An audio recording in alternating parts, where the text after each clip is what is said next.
an Executive Director of American Pacific Borate and Lithium. We're an ASX listed company. We listed in July of last year via an IPO with two projects based in, one in California and one in Nevada.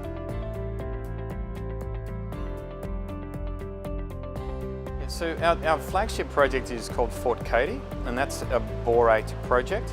The borates are, I like to say, a little bit of borates is used in a lot of things. A lot of new world applications like wind turbines, electric vehicles need boron in the magnets, space shuttles, nuclear power plants.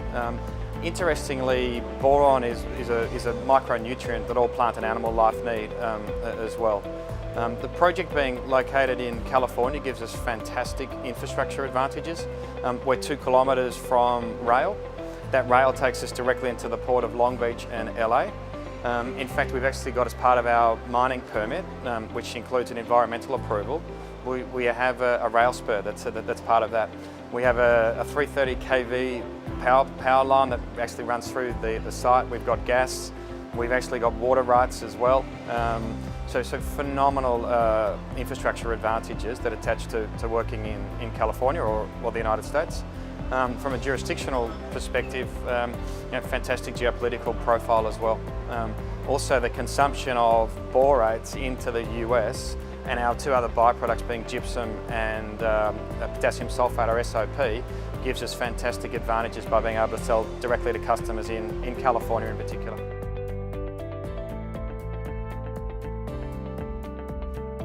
So the main milestone that we're working on at present is actually our definitive feasibility study. The definitive feasibility study we expect to be completed next month. So that's really what we've been, I guess, working hard on. But prior to that, we released a scoping study in December of last year. So effectively 5 months after we listed, we drilled out the deposit, put a JORC resource on from a historic resource. Delivered a fantastic scoping study that then enabled us to initiate discussions with some Chinese entities. China uses about 40% of the world's borates. And in May of this year, we actually signed 2 strategic cooperation agreements with 2 Chinese state-owned entities, Sinochem and Sinomac. Now, curiously, Sinochem and Sinomac are both bigger than BHP and Rio Tinto. What we were able to, I guess, establish by doing that is that there is a tremendous corporate appetite for borates. And that's a function of the market, which is a duopoly market controlled by the Turkish government and Rio Tinto.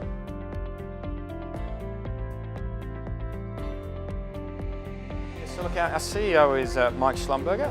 Mike's based in the high desert of California, which is where the project is. He's complemented with a project engineer and an environmental scientist. Mike has 30 plus years of experience. The last project he worked on, he took through from effectively a scoping study the whole way through to through a detailed engineering phase.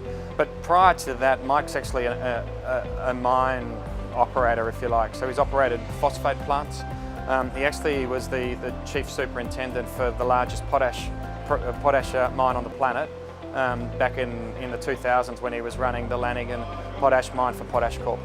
So fantastic experience in terms of doing exactly what we're trying to do, which is take a project through a feasibility study phase, then into operations.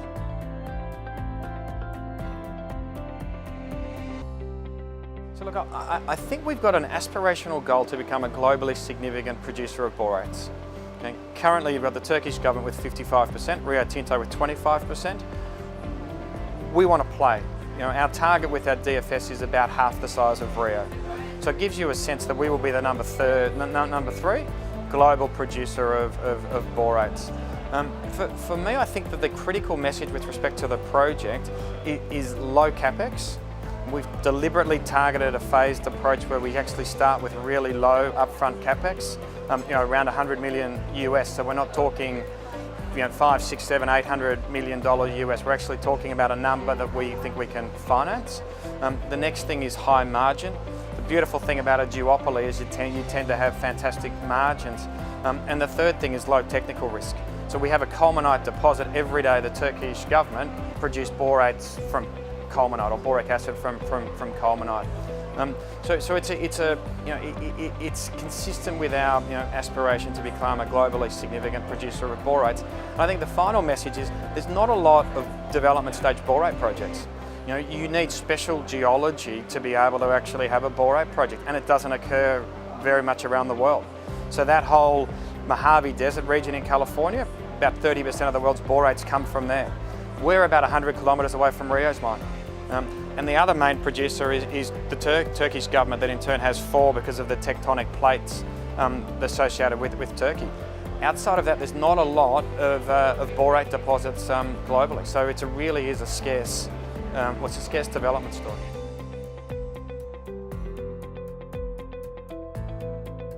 Yeah, look, I mean, I always enjoyed the 1-2-1 on the basis that you get to meet a lot of potential investors in a short period of time. I think half an hour is a great a great length of time to be able to communicate your message, have the questions, and then have potential follow-ups after that. So I think it's a great forum.